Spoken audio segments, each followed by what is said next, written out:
How are you guys doing? Today is Thursday, April 28th, 2022.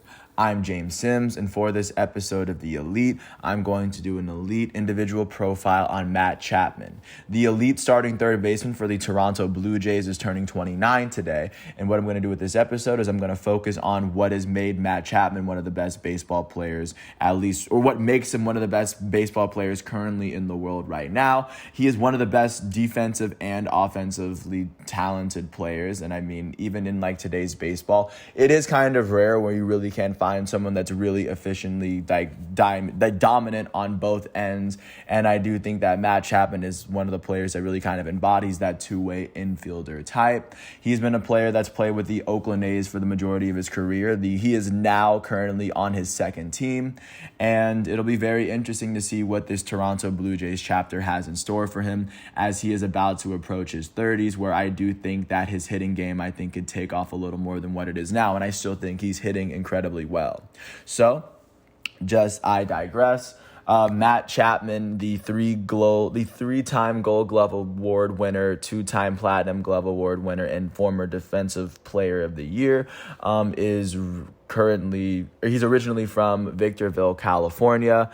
He would go on to play college baseball at Cal State Fullerton, and then he would go on to be drafted in the very first round of the 2014 MLB draft, and with the 25th overall pick by Oakland. He was taken behind names such as Trey Turner. Trey Turner, the elite shortstop for the Dodgers, was taken with the 13th overall pick. Carlos Rodon, who is now the starting pitcher for the San Francisco Giants, was the third overall pick. Aaron Nola, the starting pitcher for the Phillies, was drafted out of LSU with the 7th overall pick, just to give you a sense of who was in that first round with him. But of course, being drafted out of college, it took Matt Chapman until 2017 to actually get called up into the actual pros. His very first season, his rookie season, would be his age 24 season in 2017. In that season, he would play 84 games in a season in which the Oakland Athletics will go on to finish with a 75-87 record. They had the worst record in the American League West, actually. They would go on to have 6 more games than the previous year, though. In those 84 games, Matt Chapman would finish with 68 hits on the season. So that's 16 less hits than games played. He would still finish with 23 doubles in half of a season, 14 home runs, and 40 RBIs. His batting average would sit at about 234, which is where it's kind of sat. It's been a little bit lower than what he's been able to see at his best. He would go on to finish with a 785 OPS as well, as that's kind of sitting on the lower end of what he's been able to do. But once that season came to an end, the A's would go on to miss the playoffs. But next year, people would start to really notice Matt Chapman for the type of player that he was.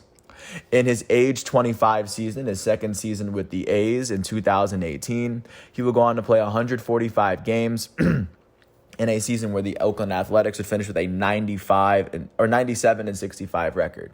They would go on to win 22 more games than they had the previous year, as their manager, Bob Melvin, was named the Manager of the Year for the second time after he was named Manager of the Year in 2012. In that 2018 season, Chapman would finish with 152 hits in those 145 games. So offensively, he had 7 more hits than games played. He would go on to finish with 100 runs. The first time he would finish with 100 runs in a season, he would finish with 42 doubles. He would finish with 6 triples, both of which are incredibly high numbers to put up. Those were his career highs in doubles and triples, by the way. He finished with 24 home runs and 68 RBIs. He would finish his year with a 278 batting average, and then with his 356 on base percentage, which is his career high, and then his 508 slugging percentage. The first time his slugging percentage was over 500. His OPS would be at 864, which is the highest OPS he's ever had in his entire career. He would not be named an All-Star in 2018. However, he would go on to finish 7th in MVP voting in a season in which the MVP was given to Mookie Betts for the Red Sox the year that they won the World Series.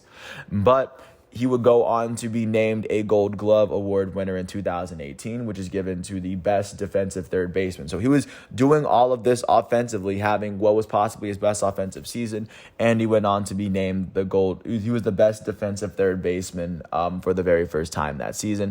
1,000 people got a sense of how dominant of a two-way player Matt Chapman is and could be. His third season with the Oakland Athletics, his second full season, was his age 26 season in 2019. To this date, that is the only season in which Matt Chapman has been named to an all-star team. In that season, he would play 156 games for an Oakland Athletics team that would finish with a 97-65 record for the second year in a row. And this would, of course, be a season in which Matt Chapman would finish with less hits than games played. He had 145 hits in those 156 games. That's 11 less hits than games played. He had 102 runs, which is his career high. That is the second time in his career he's hit 100 runs. He has not scored 100 runs since 2019. He finished with 36 doubles. That's the second time in his career he's had at least 30 doubles. He hasn't hit 30 doubles in a season since 2019. He had 36 home runs and 91 RBIs, which is also a career high for him. He would go on to finish with a 249 batting average, which is about the second highest batting average that he's put together in his career. His 342 on-base percentage and 506 slugging would combine to an 848 OPS. This would be the second year in a row he had a slugging percentage over 500. And he would go on to be named, like I said, an all-star for the first time. He was given the Golden Glove on the defensive side and is alongside his 36 home runs and 91 RBIs and 102 runs on the offensive side of the plate. This year, he would be voted sixth in MVP voting, as the MVP this year would end up being Mike Trout for the Los Angeles Angels. And once that 2019 season came to an end, they would lose in the wild card year for the wild card round for the second year in a row. The year before, they had lost to the Yankees. This time, they had lost to the Rays. And then, of course, this would transition into Matt Chapman's fourth season with the team, which was 2020. And if you're not familiar with 2020, it was the season in which COVID had to shorten the 162-game season to 60 games. In that 60-game season, he would play 37 games for an Oakland Athletics team that would finish with a 36-24 record. They finished with the best record in the American League West. In that season, Chapman had 33 hits in the 37 games he played, as he had four less hits than games played. He still had 22 runs in those 37 games. He had 9 doubles, 2 triples, 10 home runs along 25 RBIs.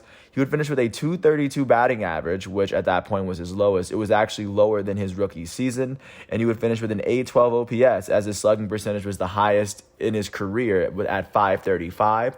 His on-base percentage was a 276, which is actually the lowest on-base percentage that he's ever had in his career. And then, of course, once that season came to an end, the Oakland Athletics would go on to win the wild card round versus the White Sox, the first time he had won a wild card series. But then they would lose in the American League Division Series to the Astros, as the 2020 World Series was eventually won by the LA Dodgers. But then, of course, this would transition into his last full season with the Oakland Athletics, his age 28 season. And in that season, he would go on to play 151 games for an Oakland Athletics team that would finish with an 86-76 record. They had 11 less wins in their last full season. In his last season with the A's, Matt Chapman would finish with 111 hits in 151 games. That is 40 less hits than games played, as he finished with a 210 batting average, which is his career low for an entire season. He would go on to finish with 75 runs. He had 15 doubles, which is less than his rookie season. He had 27 home runs, which is the second most he's put up in a year. He had 72 RBIs, which is the second most he's put up in a year as well. He would go on to finish with 202 strikeouts. That's the first time in his career he's had over 200 strikeouts. Alongside his 210 batting average, he would finish with a 716 OPS, which is the lowest that he's ever put together in a full season. It was just 1 point better than the average hitter in the American League, while his OPS plus is at 101. He would finish with 213 total bases. Even though he probably had the worst offensive season of his career, he would still go on to be named the Gold Glove Award winner for the third time in a 4-year stretch in the American League at a position that's as tough as third base. So, of course, he was still able to show that he was an elite player on the defensive side.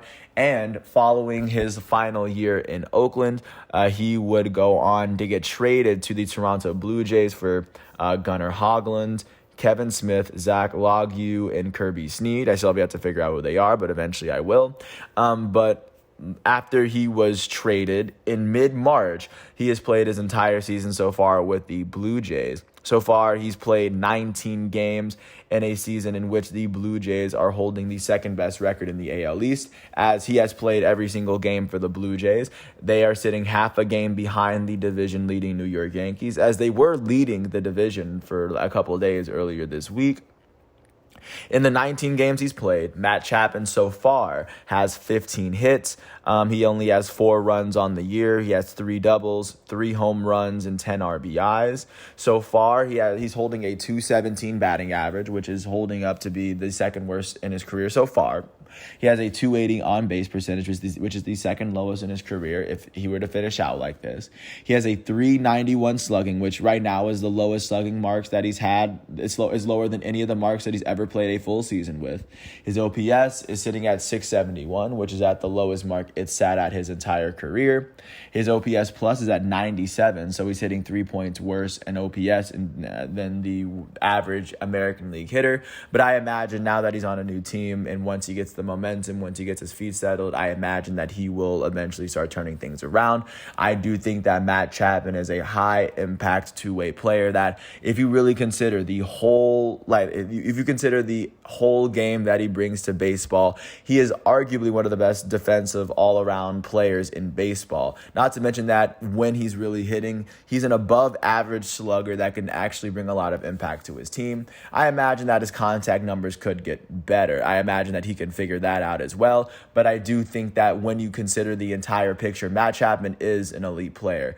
I don't think that's really a question, and I don't think it'll be a question as to how much he's going to impact the Toronto Blue Jays this season and definitely for games in the future. Thanks. I want to, of course, take this time to, of course, thank everyone for listening to this 12-minute piece.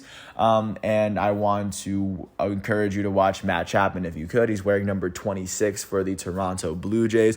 And this is a season where I really think that the Toronto Blue Jays can make a serious difference. And I think that the Matt Chapman acquisition was a big part of it. Not to mention that they also were also able to add up a couple other spots as well and build up from an amazing team from last year. But with that said, I want to thank the baseball reference websites, MLB, ESPN, for giving me the facts and figures, because without them, I would not be able to do this. Once all of today's exhibitions and matchups are done, I can't wait to come back tomorrow on Friday, April 29th. And until then, I want to thank everyone for listening. And hopefully by this time next year, I'll have more to talk about when it comes to Matt Chapman. With that said, thanks for listening. I do hope all is well, and I will catch you with another episode tomorrow. Thanks for listening to this piece, and peace out. I'm James Sims, and this is The Elite.